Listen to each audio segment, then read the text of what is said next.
Welcome to day 16 of 100 Days of Propagation with Priscille. Thank you so much for joining us today. Today's plant is a very unique plant. If you have your book, My First ABC Book of Houseplant with you, take a moment and go grab that book. Now, did you know that the book, My First ABC Book of Houseplant, is actually an exclusive printed book that was printed right here in Ottawa, Canada, and is FSC certified. What does that even mean? It's basically the materials used to manufacture the book is completely sustainable. And so if you have your copy today, I hope you have it in hand, turn to the letter Z or Z, depending on where you're from. And today's plant is the ZZ plant. Now, this plant is a very slow growing plant. It's also very resilient, and so it's perfect plant to have when you have children in the house because it can go through a lot. It's a tough plant. And so we're going to learn how to propagate the ZZ plant. Now, they're a very unique plant because they have a few really interesting attributes. One, they actually have a bulb in their root system, at the bottom of their root system, and that's where they hold water. I facilitated indoor garden workshops in schools and had children replant ZZ plants, and we were able to see the big bulb at the bottom of the root of the ZZ plant. And so they're interesting because they can retain water in those bulbs. Therefore, they don't need to be watered all the time. Another interesting fact about the ZZ plant is that they can actually be propagated in different ways. And I'm going to show you the different ways you can propagate a ZZ plant. Now, are you ready? Get yourself your pruning shears or your scissors and let's get propagating. All right, today we're going to be propagating these two cuttings that I've got from my mom's plant collection. And I have to say that the ZZ plant is one of my favorite plants because they're extremely low maintenance, resilient, and tolerant to low light.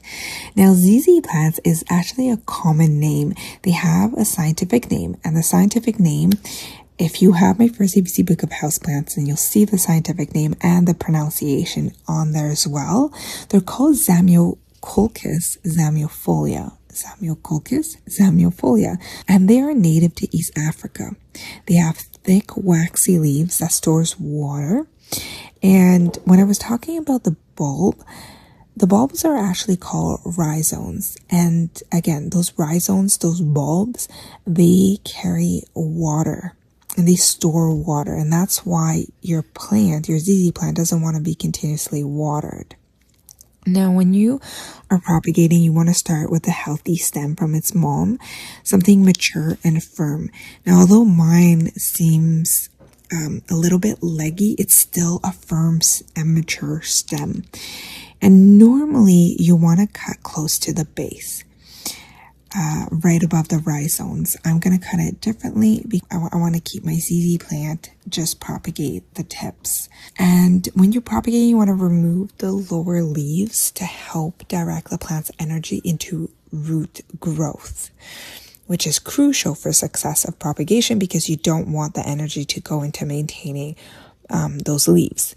Now, ZZ plants are recommended to propagate in soil versus water for that very reason, because they don't want to be in water for too long. And if you are potting them, you want to have drainage hole to prevent root rot. They're very sensitive plants, so do not overwater your ZZ plant. Now, I'm going to do water propagation because I want to see the roots grow, but you want to make sure that it's in either a test tube or a shallow container.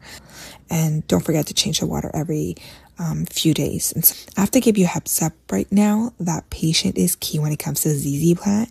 It can take anywhere from about 4 to 6 months for you to start seeing roots on your ZZ plant when you're propagating. And so if you're propagating your ZZ plants to expand your plant collection, it might be worthwhile purchasing a new plant. Patience is key.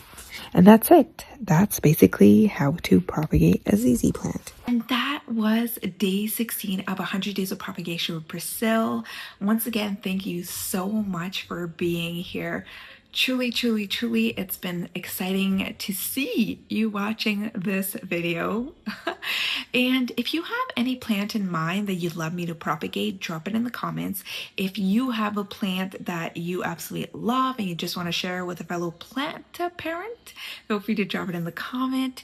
And that's our way of connecting, right? That's how we build community, and that's how we encourage each family to cultivate joy through plant care and to propagate as many plants as possible. Ultimately, we're just having fun. We're giving the plant the opportunity to grow in many different ways. Now, I'll see you tomorrow for day 17 of 100 Days of Propagation with Priscille.